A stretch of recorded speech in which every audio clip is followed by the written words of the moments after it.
नमस्कार दोस्तों, स्वागत है आपका इस YouTube चैनल पर।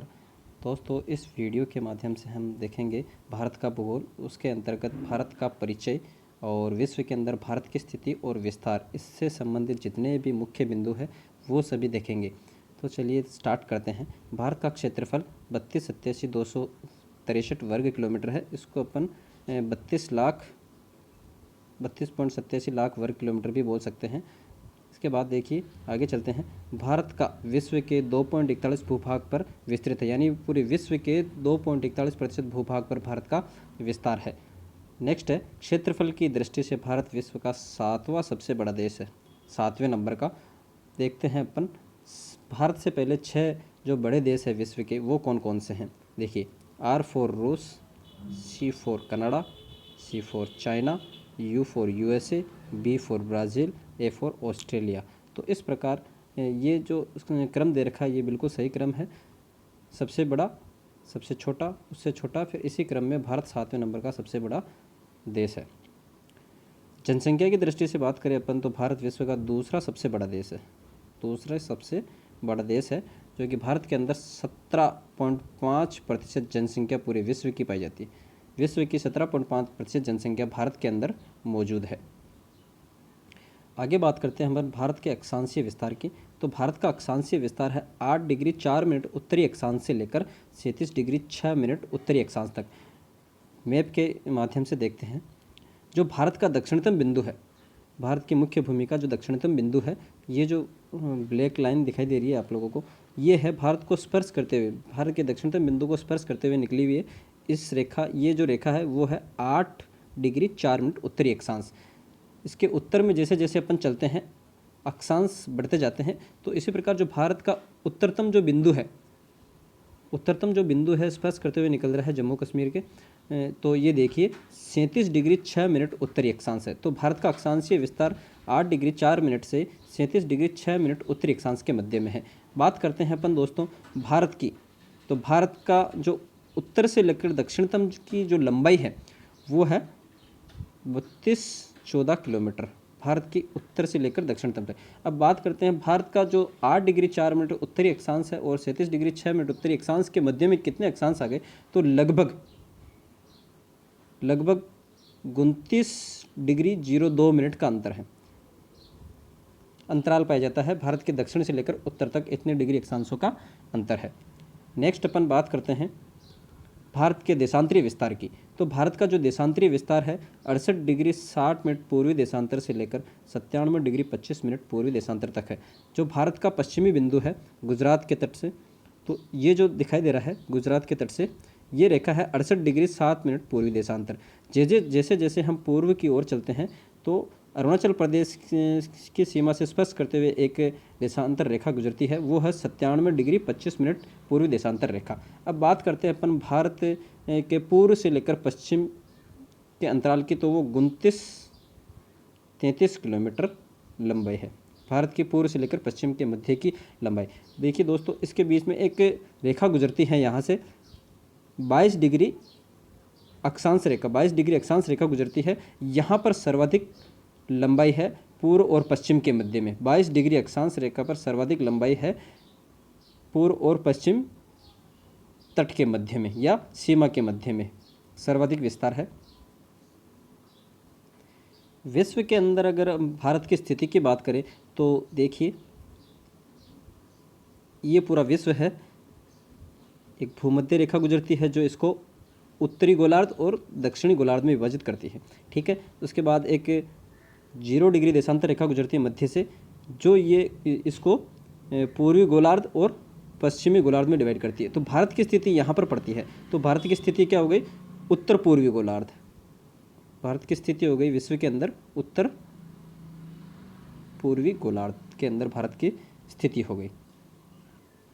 तो इन भारत के अक्षांश और देशांतर रेखाओं के माध्यम से विश्व के अंदर भारत की स्थिति का पता आसानी से लगाया जा सकता है। 8 डिग्री 4 मिनट उत्तरी अक्षांश से लेकर 37 डिग्री 6 मिनट उत्तरी अक्षांश के मध्य में, और देशांतर की बात करें तो 68 डिग्री 7 मिनट पूर्वी देशांतर से लेकर 97 डिग्री 25 मिनट पूर्वी देशांतर के मध्य में विश्व के अंदर भारत स्थित है। इन अक्षांश देशांतर रेखाओं के माध्यम से किसी भी स्थान की लोकेशन आसानी से पता की जा सकती है। अब बात करते हैं भारत की अवस्थिति की। भारत की अवस्थिति की भारत की कुल सीमा, स्थलीय सीमा और तटीय सीमा, स्थलीय सीमा और तटीय सीमा को मिलाकर भारत की कुल सीमा की लंबाई है 21,300 किलोमीटर, दोनों सीमाओं की लंबाई। जबकि स्थलीय सीमा की बात करें अपन तो 15,200 किलोमीटर भारत की स्थलीय सीमा है, और जलीय सीमा की बात करें तो 6100 किलोमीटर भारत की जलीय सीमा है। अगर साथ में अपन कहें कि द्वीपों सहित भारत की तटीय सीमा की लंबाई है तो 7,516.5 किलोमीटर द्वीपों सहित भारत की तट रेखा की लंबाई है। देखिए आगे देखते हैं अपन, सेकंड जो बिंदु है इसका, कुल राज्य है 28, पहले 29 राज्य थे लेकिन अभी 28 राज्य है। सीमा पर जो भारत की स्थलीय सीमा पर है उस पर जो सीमा है, चाहे स्थलीय सीमा हो चाहे तटीय सीमा हो, उस पर 23 राज्य है और 2 केंद्र शासित प्रदेश है। ठीक है, 2 केंद्र शासित प्रदेश कौन से हैं? जम्मू कश्मीर और लद्दाख। स्थलबद्ध राज्य की बात करें या लैंडलॉक्ड स्टेट की बात करें तो अपन 5 राज्य है स्थलबद्ध राज्य, हरियाणा, मध्य प्रदेश, छत्तीसगढ़, झारखंड और तेलंगाना। ये 5 राज्य ऐसे हैं जो स्थलबद्ध या लैंडलॉक्ड है, किसी सीमा को स्पर्श नहीं करते हैं। स्थलीय सीमा पर 16 राज्य है और 2 केंद्र शासित प्रदेश है। जो भारत की स्थलीय सीमा है उस पर 16 राज्य है, 2 केंद्र शासित प्रदेश है। 2 केंद्र शासित प्रदेश जम्मू कश्मीर और लद्दाख है, जिनकी लंबाई 5,200 किलोमीटर है, जो मैंने पहले बता दिया स्थलीय सीमा की लंबाई है। उसके बाद करते हैं अपन जलीय सीमा पर। जलीय सीमा पर 9 राज्य स्थित है, जो कि जिनकी लंबाई है 6100 किलोमीटर यानी 6100 किलोमीटर है। द्वीपों सहित की बात करें अपन तो 7,516.5 किलोमीटर द्वीपों सहित। अब बात करते हैं अपन भारत की अंतर्राष्ट्रीय सीमा की, यानी भारत के साथ कौन कौन से देशों की सीमाएं संलग्न हैं और कौन कौन से देश भारत के साथ स्पर्श करते हैं, उनके बारे में देखेंगे अपन। भारत के साथ 7 देशों की सीमाएं स्पर्श करती हैं। अपन सबसे पहले देखते हैं भारत और पाकिस्तान की जो सीमा है। देखिए दोस्तों, ये जो सीमा है भारत और पाकिस्तान की, ये है तो इसे रेड क्लिफ रेखा कहते हैं, और इसकी लंबाई है 3,310 किलोमीटर लंबाई है रेड क्लिफ रेखा की, जो गुजरात से लेकर लद्दाख तक है। देखिए दोस्तों, ये लद्दाख अंतिम छोर है रेड क्लिफ रेखा का, यहाँ पर लद्दाख केंद्र शासित प्रदेश है इस जगह, और ये जो है जम्मू कश्मीर केंद्र शासित प्रदेश है। तो इस सीमा का निर्धारण भारत और पाकिस्तान के मध्य में 15 अगस्त 1947 को 15 अगस्त 1947 को रेड क्लिफ रेखा का निर्धारण सर कोरिल रेड क्लिफ के द्वारा किया गया था। इसके साथ ही एक रेखा और आती है सर क्रिक रेखा, एक रेखा और आती है सर क्रिक रेखा। इस रेखा का निर्धारण पाकिस्तान व गुजरात के मध्य दलदलीय क्षेत्र में किया गया था। जो पाकिस्तान है और गुजरात है, इसके मध्य में दलदलीय क्षेत्र के मध्य में सरक्रिक रेखा का निर्धारण किया गया था। बात करते हैं अपन सेकंड जो देश है भारत के साथ संलग्न है, अफगानिस्तान। ये जो दिखाई दे रहा है आपको हल्का सा, अफगानिस्तान, देखिए इसे कहते हैं डुरंड रेखा या डुरंड लाइन। इस रेखा का डुरंड रेखा का निर्धारण भारत व अफगानिस्तान के मध्य में 1896 में किया गया था, परंतु वर्तमान में भारत व पाकिस्तान के विभाजन के बाद इसका अधिकांश भाग पाकिस्तान व अफगानिस्तान के मध्य में है। अधिकांश भाग पाकिस्तान व अफगानिस्तान के मध्य में है। ये डुरंड लाइन है। अफगानिस्तान के साथ भारत की जो सीमा है वो मात्र 80 किलोमीटर है, मात्र 80 किलोमीटर है, जो कि सबसे छोटी सीमा है किसी देश के साथ में, 80 किलोमीटर। और ये जो सीमा स्पर्श करती है वो लद्दाख यूनियन टेरिटरीज या केंद्र शासित प्रदेश के साथ में संलग्न है अफगानिस्तान की। बात करते हैं अपन मैकमोहन रेखा की। देखिए इस सीमा का निर्धारण अरुणाचल प्रदेश और चाइना के मध्य में किया गया है। मैकमोहन रेखा का निर्धारण, इसकी लंबाई है 3917 किलोमीटर यानी 3,917 किलोमीटर। चीन और भारत के मध्य में इसका निर्धारण है। सर मैकमोहन के द्वारा 1914 में इसका निर्धारण किया गया था। अभी अपन बात कर रहे हैं केवल स्थलीय सीमा की, जो भारत की स्थलीय सीमा है यहाँ तक की अपन बात कर रहे हैं। तो स्थलीय सीमा जो 15,200 किलोमीटर है उसी की अपन बात कर रहे हैं कि स्थलीय सीमा पर कौन कौन से देश स्थित है और उनके साथ कौन कौन सी सीमाएं हैं, कितनी लंबाई है उनकी, उसी की बात कर रहे हैं अपन। तो देखिए जो पाकिस्तान के साथ रेड क्लिफ रेखा है वो है 3,310 किलोमीटर रेखा है। अब पाकिस्तान के साथ भारत के कौन कौन से राज्य या केंद्र शासित प्रदेश लगे हुए हैं, देखिए गुजरात, उसके बाद राजस्थान, पंजाब, जम्मू कश्मीर केंद्र शासित प्रदेश और लद्दाख केंद्र शासित प्रदेश। तो दो तो केंद्र शासित प्रदेश हो गए और 3 राज्य हो गए जो पाकिस्तान के साथ सीमा स्पर्श करते हैं। ठीक है, इसके बाद अपन सेकंड जो देश है वो देखते हैं। अफगानिस्तान 80 किलोमीटर है और ये मात्र केवल लद्दाख केंद्र शासित प्रदेश के साथ अफगानिस्तान की सीमा है जो कि 80 किलोमीटर है। अगले चरण में देखते हैं अपन चीन की सीमाएं। देखिए जो मैंने यहाँ पर निशान बना रखा है, चीन की सीमा है 3,917 किलोमीटर है। अब चीन के साथ में भारत के कौन कौन से राज्य या केंद्र शासित प्रदेश संलग्न हैं वो देखते हैं अपन। सबसे पहला देखिए ये जो है ये एरिया ये है लद्दाख केंद्र शासित प्रदेश जो कि चाइना की सीमा पर स्थित है। उसके बाद हिमाचल प्रदेश, उत्तराखंड, सिक्किम और अरुणाचल प्रदेश। तो इस प्रकार चाइना के साथ में 4 राज्य और 1 केंद्र शासित प्रदेश स्थित है। 4 राज्य और 1 केंद्र शासित प्रदेश लद्दाख, हिमाचल प्रदेश, उत्तराखंड, सिक्किम और अरुणाचल प्रदेश चाइना के साथ अपनी सीमाएं बनाता है। आगे हम बात करते हैं नेपाल की। तो नेपाल की जो भारत की सीमा है वो यहाँ तक है देखिए, और इसकी लंबाई है 1752 किलोमीटर। कितनी? 1752 किलोमीटर है।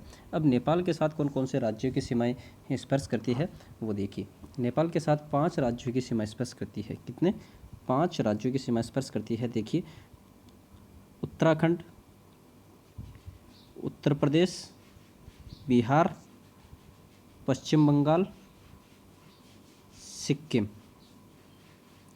तो ये 5 राज्य भारत के साथ नेपाल के साथ स्पर्श करते हैं। उत्तराखंड, उत्तर प्रदेश, बिहार, पश्चिम बंगाल और सिक्किम, ये 5 राज्य की सीमाएं नेपाल के साथ स्पर्श करती है और लंबाई है इसकी 1752 किलोमीटर। आगे देखते हैं अपन भूटान के साथ भारत की सीमाएं, जो यहाँ से लेकर यहाँ तक है 587 किलोमीटर है भूटान के साथ भारत की सीमा। अब भूटान के साथ भारत के कौन कौन से राज्य संलग्न हैं वो देखिए।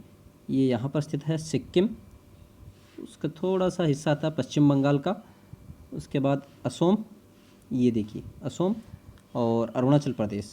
ये तो भारत के साथ भूटान के साथ 4 राज्य संलग्न हैं, सिक्किम, पश्चिम बंगाल, असम और अरुणाचल प्रदेश। आगे चलते हैं तो म्यांमार की सीमाएं आती है। ये देखिए यहाँ से म्यांमार की सीमा जो भारत के साथ है वो 1458 किलोमीटर है।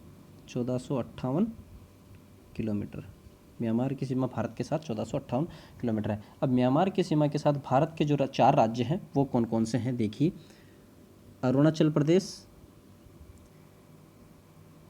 नागालैंड, मणिपुर और मिजोरम। सीरियल से हैं अरुणाचल प्रदेश, नागालैंड, मणिपुर और मिजोरम। 4 राज्य म्यांमार के साथ स्पर्श करते हैं भारत के और 1458 किलोमीटर की सीमा का निर्धारण होता है। नेक्स्ट अपन देखते हैं बांग्लादेश के साथ।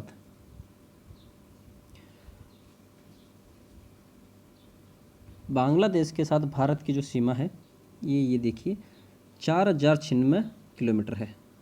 बांग्लादेश के साथ भारत की सीमा 4096 किलोमीटर है और बांग्लादेश के साथ भारत के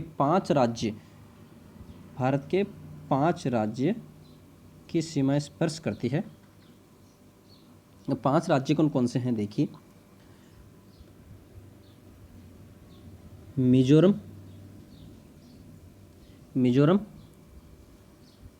त्रिपुरा, ये छोटा सा त्रिपुरा, असम, ये मेघालय और पश्चिम बंगाल।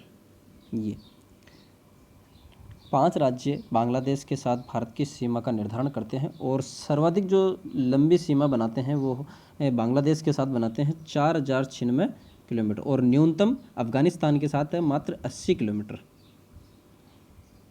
तो ये हो गए अपने भारत के जो पड़ोसी देश हैं उनके साथ कितनी कितनी सीमाएं हैं और कौन कौन से राज्य या केंद्र शासित प्रदेश भारत से संलग्न है उनके बारे में। अब बात करते हैं भारत के वे राज्य या केंद्र शासित प्रदेश जिनकी सीमाएं 3 देशों को स्पर्श करती है। भारत के वे राज्य या केंद्र शासित प्रदेश जिनकी सीमाएं 3 देशों को स्पर्श करती है वो कौन कौन से हैं देखिए। पहला देखते हैं अपन लद्दाख। ये देखिए ये लद्दाख है, ये 3 देशों को स्पर्श करती है लद्दाख की सीमाएं। पहला पाकिस्तान के साथ, दूसरा अफगानिस्तान के साथ और तीसरा चाइना के साथ। तो लद्दाख के साथ में पाकिस्तान, अफगानिस्तान और चाइना की सीमा स्पर्श करती है। आगे देखते हैं सिक्किम। बात करते हैं अपन, ये रहा सिक्किम। सिक्किम के साथ 3 देशों की सीमा स्पर्श करती है, नेपाल, भूटान और चाइना। ये 3 देशों के साथ सिक्किम के साथ 3 देशों की सीमा स्पर्श करती है, नेपाल, भूटान और चाइना। उसके बाद देखते हैं अरुणाचल प्रदेश। ये रहा अरुणाचल प्रदेश। अरुणाचल प्रदेश के साथ भी 3 देशों की सीमा स्पर्श करती है, भूटान, चाइना और म्यांमार। ये तीनों देशों की सीमाएं अरुणाचल प्रदेश के साथ स्पर्श करती है। लास्ट है आता है अपना पश्चिम बंगाल। पश्चिम बंगाल की सीमाएं भी 3 देशों के साथ स्पर्श करती है। पहला ये रहा पश्चिम बंगाल। तो नेपाल के साथ पश्चिम बंगाल की सीमा लगती है और भूटान के साथ भी पश्चिम बंगाल की सीमा लगती है। उसके बाद बांग्लादेश के साथ भी पश्चिम बंगाल की सीमा लगती है। तो ये हो गए अपने ऐसे राज्य या केंद्र शासित प्रदेश जिनकी सीमाएं 3 देशों से स्पर्श करती है। कौन कौन से बताए थे मैंने? लद्दाख जो कि केंद्र शासित प्रदेश है, उसके बाद सिक्किम, अरुणाचल प्रदेश और पश्चिम बंगाल। ये 3 राज्य या ये जो केंद्र शासित प्रदेश या राज्य है इनकी सीमाएं 3 देशों के साथ स्पर्श करती है। आगे हम बात करते हैं ऐसे राज्य जिनकी सीमा न तो तटीय सीमा है न ही स्थलीय सीमा है, जो कि लैंड लॉक्ड है। वो 5 राज्य हैं। 5 राज्य ऐसे हैं जिनकी किसी के साथ सीमा कोई सीमा न तो स्थलीय सीमा है न ही तटीय सीमा है, जो कि स्थलबद्ध या अंतर्वर्ती राज्य हैं। पहला आता है हरियाणा। हरियाणा, एमपी यानी मध्य प्रदेश, छत्तीसगढ़ और झारखंड,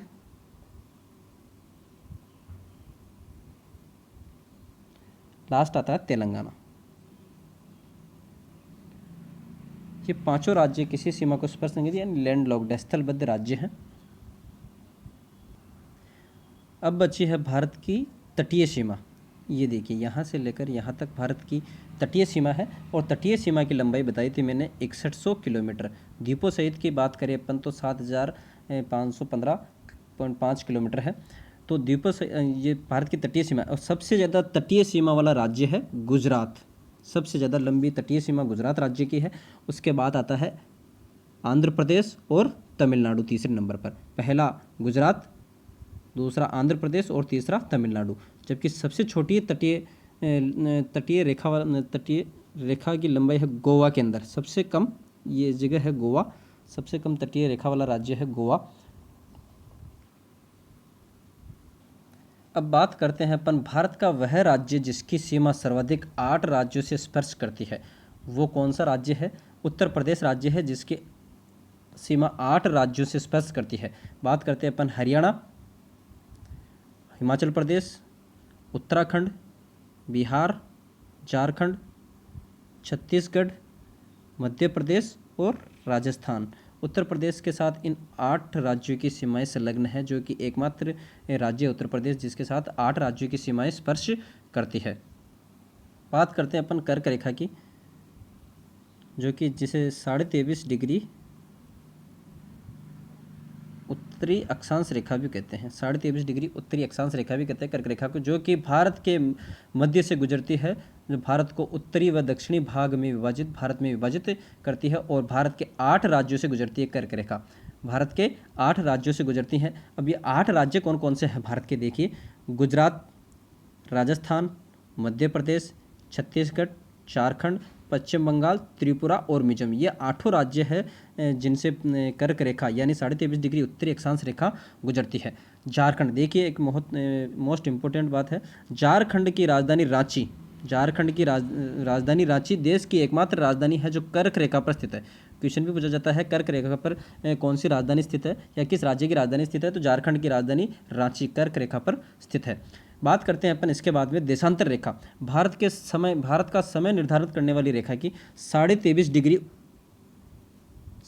डिग्री पूर्वी देशांतर 82 डिग्री पूर्वी देशांतर रेखा, जो जिसको भारत का समय मानक रेखा कहा गया है, भारत की समय मानक रेखा कहा गया है 82 डिग्री पूर्वी देशांतर रेखा को, जो 5 राज्यों से गुजरती है, जो भारत के 5 राज्यों से गुजरती है। देखिए भारत का समय मानक रेखा जो है वो 82 डिग्री पूर्वी देशांतर रेखा है, वो इस जगह से गुजरती है,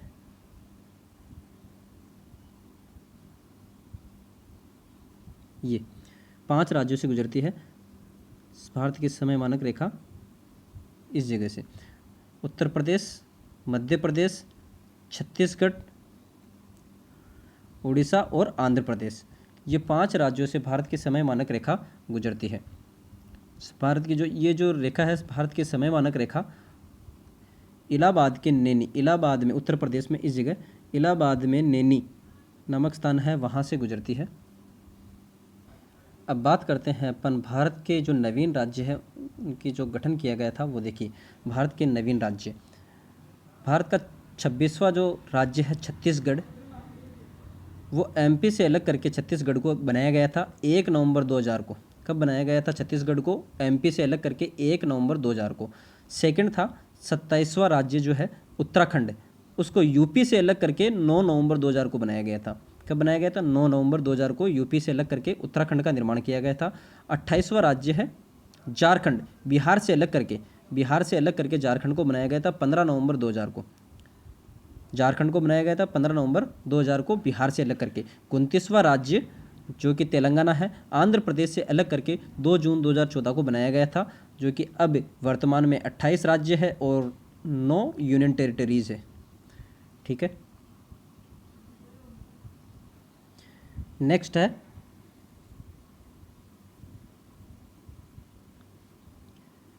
पाक जल संधि या पाक जलडमरू मध्य। यह भारत श्रीलंका के मध्य मन्नार की खाड़ी में स्थित है। यहीं पर राम सेतु या आदम का पुल स्थित है। भारत का सर्वाधिक निकटतम पड़ोसी देश श्रीलंका व इंडोनेशिया है। भारत के जो निकटतम पड़ोसी देश माने जाते हैं वो श्रीलंका और इंडोनेशिया को माने जाते हैं। श्रीलंका और भारत के मध्य में जो द्वीपीय श्रृंखला है उसे एडम ब्रिज कहा जाता है। क्या कहा जाता है? एडम ब्रिज कहा जाता है। भारत व श्रीलंका के मध्य में जो द्वीपीय श्रृंखला है उनको। इसके बाद देखते हैं इंदिरा पॉइंट। क्या है ये इंदिरा पॉइंट? यह भारत का दक्षिणतम बिंदु है जो ग्रेट निकोबार में स्थित है, जबकि भारत की मुख्य भूमि का दक्षिणतम बिंदु कन्याकुमारी तमिलनाडु में है। तो ये अलग अलग बातें हैं दोनों। भारत के मुख्य बिंदु की बात करें अपन, यानी 8 डिग्री 4 मिनट जो कि भारत की मुख्य भूमि में स्थित है, जबकि इंदिरा पॉइंट की बात करें अपन जो कि भारत का दक्षिणतम बिंदु माना जाता है, ये 6 डिग्री 4 मिनट पर स्थित है। 6 डिग्री 4 मिनट उत्तरी अक्षांश पर स्थित है। तो भारत की जो मुख्य भूमि है वो तो है कन्याकुमारी जो तमिलनाडु में है, और 8 डिग्री 4 मिनट उसका उत्तरी अक्षांश है, जबकि जो भारत का दक्षिणतम बिंदु है ग्रेट निकोबार में स्थित है उसे इंदिरा पॉइंट कहते हैं, और 6 डिग्री 4 मिनट उत्तरी अक्षांश पर स्थित है। ये दोनों अलग अलग चीज़ें हैं। कन्याकुमारी की बात करें तो ये देखिए, ये कन्याकुमारी 8 डिग्री 6 मिनट उत्तरी अक्षांश पर, जबकि अपन बात करते हैं इंदिरा पॉइंट की, तो इंदिरा पॉइंट इस जगह है दोस्तों, इस जगह। ये भारत की मुख्य भूमि पर नहीं है, और इसका जो विस्तार है शुरू होता है वो 6 डिग्री 4 मिनट उत्तरी अक्षांश से शुरू होता है। ठीक इसी प्रकार अपन बात करते हैं उत्तर की, तो उत्तर पर जो स्थित है वो उसे कहते हैं इंदिरा कोल। क्या कहते हैं? इंदिरा कोल, जो कि 37 डिग्री 6 मिनट उत्तरी अक्षांश पर स्थित है इंदिरा कोल। पश्चिम की बात करें अपन तो जो ये पॉइंट है इसे कहते हैं सरक्रिक या द्वारिका के अंदर, जो कि 68 डिग्री 7 मिनट पूर्वी देशांतर पर स्थित है। उसी प्रकार अपन पूर्व की बात करें, इस जगह है वालांगू या तेजू, जो कि 97 डिग्री 25 मिनट पूर्वी देशांतर पर स्थित है। तो ये भारत के जो चारों जो तट बताए हैं मैंने, ये भारत की सीमा, लास्ट सीमा यहाँ देखिए, दक्षिण ये इस जगह यहाँ से शुरू होती है, और नेक्स्ट ये, और पश्चिम में ये, और पूर्व में ये इस जगह। तो ये चारों पॉइंट मैंने बता दिए हैं आपको। उत्तर में इंदिरा कोल, दक्षिण में इंदिरा पॉइंट, पूर्व में वालांगू या तेजू, और पश्चिम में सरकरिक द्वारिका इस जगह। धन्यवाद दोस्तों।